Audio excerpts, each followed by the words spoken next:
Peace and blessings. This is Geee Bose, aka Geebose. You are now watching 2SEATER Radio.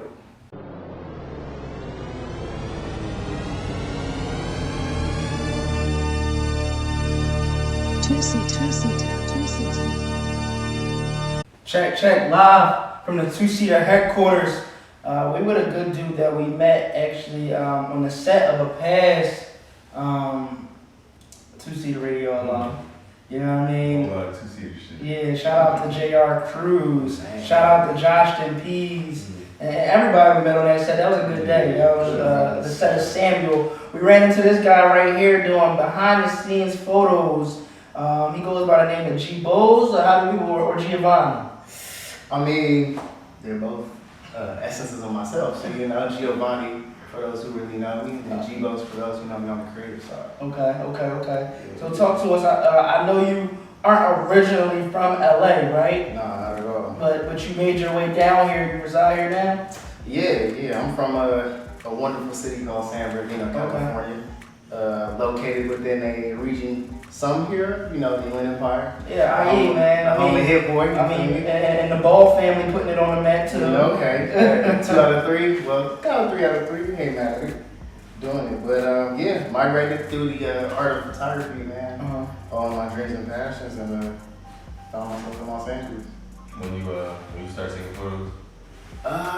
Taking it seriously or just taking photos? Just in general, like when you get your first one, like your first camera. What was your first camera? Personally, my first camera was like a disposable Kodak, like the family gave you and stuff like that. And just being a little kid at the family parties and shit, snapping and stuff. You don't know what you really snapping, but it's the essence of just capturing the moment.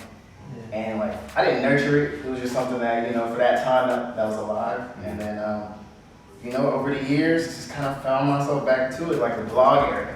Kind of like, when Wiz was coming up, Don was coming up, they would do shows. And I was on the East Coast for college. So, where'd you go to school at? Liberty University. Oh, that's all right. places. No, that's in Virginia. That didn't, Lynchburg. Seth went there, right? Seth Curry. scoring machine. Seth Curry. He with the Sixers now snapping. Shout out to Seth Curry, man. Yes, sir. The Curry family. That's fire. Nah, so out there, you could catch Wiz for like $12 or like Don for the same amount. So I would go to shows, and that's what kind of got the hunger for photography back. And you bring your camera with you to the show? Just like a little Nikon point and shoot, nothing crazy. Just because at the time, venues were like, oh, you got the little screw off lens you can't shoot. So I was like, well, let me get a little point and shoot just to navigate the madness. And just as a hobbyist, bro, just kept doing it. Even when I came back to California, bro, went to the Yeezus show, and just kind of snapped when Instagram was starting out, and it was strictly your phone. And it was just like, that's kind of what got me back into it again.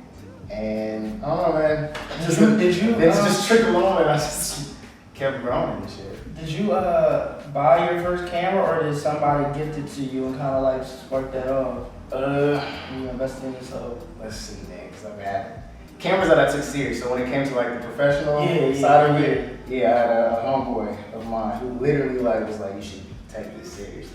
Give me a Canon T Rebel 1. It's not in the line of professional Canon cameras. It's not the top elite, but it's it's always about the creator's eye more than the actual machinery. But that kind of helped me out. From that camera, bro, I was able to shoot events for ASAP Rocky. That was the one that kind of started it. Right. And you got in there for free, off the photography they let you know. But it was weird. They had a photographer there, but he had to go shoot something else. So the event coordinator was who owned the space was like, yo, saw me and the homie and was like, yo, y'all shoot? And I was at the time, I was like, he does shooting more than I do. It's more of a hobby for me at the time. I was still just pushing the graphic tees at the time, just trying to get that cracking. Yeah. And, she liked the reception of what we shot. And I was like, come to find out she manages the dude who shot all the original Supreme shit, the Tyson shot, the RZA joint. Okay. So I was like, well, if you manage somebody like that on that caliber, you ain't really BSing. So maybe I should really, stab with the foot on the gas for that. I see where it going. Lo and behold, here I am, you know? It seemed like a lot of Twisting time. everything, I mean, from meeting us at the J.R. Cruz photo video shoot, and we'll dive more into like your relationship with him, and then you speaking about, you know, the blog era and shows and hip hop shows. It seems like hip hop plays like a big role in like just your drive and like just trying to be a part of the creative world. Like, what are your ties, or how do you feel like you're able to move the needle in the hip hop space?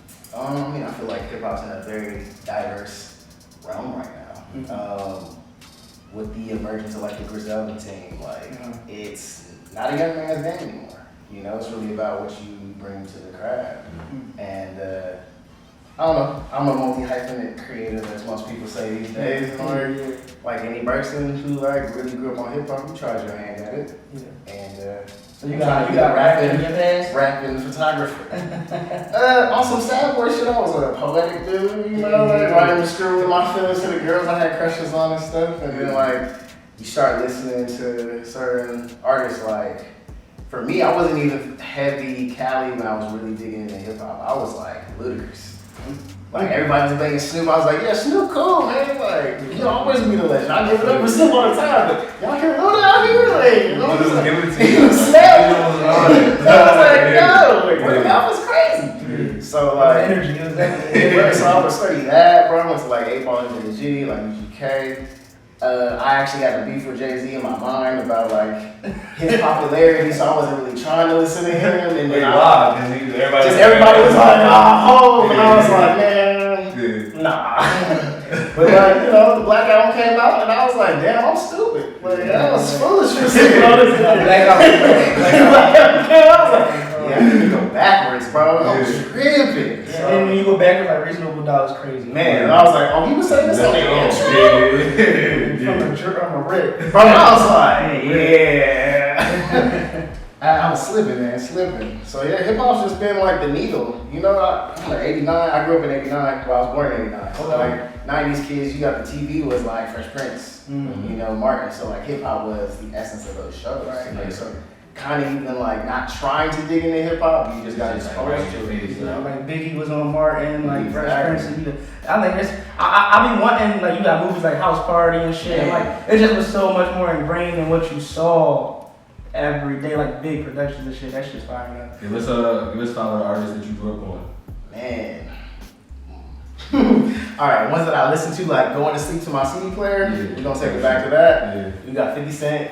Yeah, Get Rich or Die Trying was in everybody. Crazy, bro. I don't know. I was just like in 8th grade, like mini man, just like sleep, like you know, nobody was aiming at shit. Let's see. The Game was cool. The documentary before all that. The documentary was hard. Gee was on a run. He was on a run. Even the first hour, Back from Mercy was crazy. The Lloyd Banks joint? Was it the Gee? Oh, that's okay. What was Lloyd Banks' first album called though? Hunger for More. That's hard too though. That's really, he led the way for them. He was like, go ahead. One of the most, sure. Got him on the PIMP remix and it was over. Like, but let's see, 5th, the Game, Snoop was in there. I still gave Snoop some love. Luda was in there, and then it was like a toss up between J and M at the time. Like M was still like Eminem's show, hip hop. No, but so I was like, I'm missing. I'm gonna say it on here. He would be killing Eminem, but like growing up, I fuck with him, but I don't really put it out there anymore. Cause still, it feels like nasty to say it. But like, yo, that shit was hot to me, and I was got the drink and the sound, bro. Like, snap. That's a whole other episode. I broke down his discography crazy in high school. It was like, oh, I see. Like, I see it. So, yeah, man. That's who was like routinely getting played. But, you know, I always had my ear around. Like, so whenever came on 106 in Park or MTV and shit, just do the due diligence. Moving into, you know, like hip hop today, and like I said, we met you at the J.R. Cruz show. What's your relationship like with him? Because I've seen, outside of Samuel, I've seen you shoot behind the scenes content for him on numerous occasions. So it seems like you're one of the close creatives in that, you know, whole build up. What's your relationship over there? That's the homie for sure. Shout out to J.R. Cruz. J.R. Cruz, bro. It's just like, man, my life is one big like random grind is just dope shit. Yeah. You know, praise God for that. But like, I went to, I want to say Mizzle, shout out Mizzle, JVC Global. What is he on right now? Damn, I can't think of his brand right now. I'm hurt on that. Yeah, JVC, yeah, you. Yeah, Supervision. He on Supervision right now. Mizzle wrong with Don. Yeah. He on Supervision? Yeah, that's Supervision. Shout out to the boy Mizzle. But yeah, Mizzle G-Day was at I think it was like the Red Dragon or something like that, and JR happened to be there, and we knew mutual acquaintance in Ashton, who does most of his production. Okay. He was at the street that day. He was just at the party. He was all just like celebrating Mizzle's G-Day and shit. Oh, I'm in the same shoot. He was at the same show, right? Gosh, y'all know where he was at. Yeah, we was there, and he introduced me. He was like, "Oh, this is a dope shooter," and then from there, just kind of like he hit me one time. I was like, "Let's shoot." And then from there, we was building a relationship with good rapport. So I'm a cat, bro. Awesome random. That's how I'm like, that's my name for real. Like, we really like locked in. It should be hard, bro. It should be hard, and like, I'm excited to come and continue to see his growth. And we try to take it wherever we go. He's one of those artists that we be like, yeah, like make sure y'all listening, make sure y'all tapping in. As a multi-hyphenate creative, right? You talked about you was rapping, and you talk about the graphic tees. Are you still pushing t-shirts and clothing? Or are you focused? Okay, so talk to us about the clothes. Thorough was a brand I started in 2015. Okay. For me, it was like at the time Supreme was getting like the heavy notoriety, and of course Supreme was Supreme. But for me, it was just like, what do we have in the streets of the bikini side? Like as far as like just lifestyle. Like you wear Supreme, but what does Supreme really mean? Other than like status. Like for me, Thorough was like a way of life, man. Like, and it kind of helped me too. Like through that, it kind of helped me get on my grind for real. Like what's Thorough? Thorough to me, man, it's like no cutting corners, bro. It's like really locking in. It's another way of saying mama mentality. You know what I'm saying? Like you really locking in on what you're trying to do, like mastering it, and then being authentically yourself within that. Not trying to be like your inspirations or the next one. You're yourself, and then by that being yourself, you impact others to like want to be themselves. So that's what Thorough is to me. And like, you know, some of the images I use Poetic Justice was like 2015. Right now I'm pushing the trucker hats. Just getting old shit out so I can let the new creativity come in, bro. Just now I'm in that lane where like everything's flowing. Like I don't have to grind as hard anymore. So like I'm running it up, or at least pushing all my ideas out now.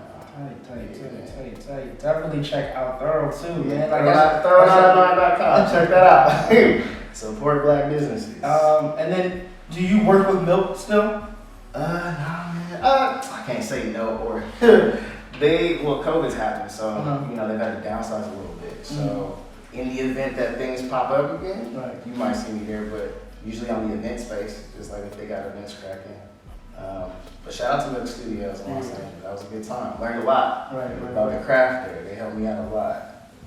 How have you been able to pivot through the pandemic and like find new ways to just make sure you're staying active and staying busy within your craft?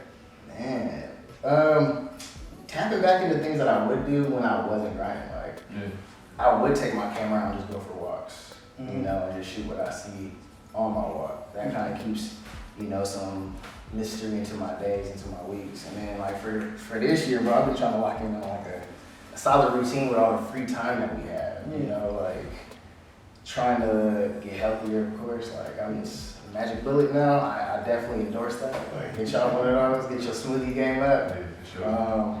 But man, just really taking myself serious. Like you know, if you're pursuing what you want, bro, you gotta get prepared for it. So I've been just in the pandemic taking that time.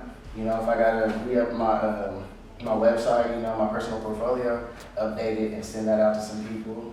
Just tapping in, just staying active, keeping my name and face around, and then still working on personal stuff. Like I said, I was working on music, so I got a project on the way, and then got a couple of the stuff behind that. But like, yeah, man, just been cooking, staying out the way and just cooking. What's the vibe? Rapping. If you want an exclusive, I'll play one song if y'all want it. That's all y'all. We do mixes within the episode, so maybe you just email that over and we'll try to throw that in your episode. Yeah. That's tight, man. I'm definitely like glad that we were able to like reconnect. You know what I'm saying? After like a cool moment, organic moment where we all just Was kind that a year ago? Was it over a year ago? 2019, yeah. we in the time warp. It was over. That video dropped over a year ago. That was a good Sunday too, man. Yeah, That was a blast. good cookout. Sure. You know what I'm saying? That was a good time. Sure. There's somebody auntie crib. Sure. That was a vibe. That was a vibe, man. Is there anything else you feel like you talked about thorough? You know what I'm saying? Being a shooter, and then even that you won't be dropping a project that a lot of people I feel like might not even know about you. Is there anything else you feel like we might be missing about Gee Bose as a creative that you want to like let the world know, like, yo, this is me, or you just want to tell them to follow you and keep up? Yeah, the latter, man. Follow and keep up, because I'm thinking of myself as a scientist, bro. All this creative stuff is just like, you know, if you study enough people, when you do, I don't know about everybody else, but I'm like a real like perfectionist. So it's like when I do step into something, I'm going full force about it. I'm gonna take it serious. But I've studied people up to this point. So for me, it's just like when you like branch out, just really give it your best foot. From the people who've heard my stuff, they say yeah. So I'm like, they know better than me. But follow me, man, at Geebose on Twitter, Instagram. You can find me. That's GEEBOSE. For all the producers out there on productions, for photo work, GiovanniXDubose.com. Shoot, I'm trying to think. We got all these sites now. Digital world, real estate. Oh, I'm on Clubhouse under Geebose. I forgot. That's a thing now. Shoot, bro. Hey, I don't know. Just search Geebose in your Google. It'll pop up somewhere.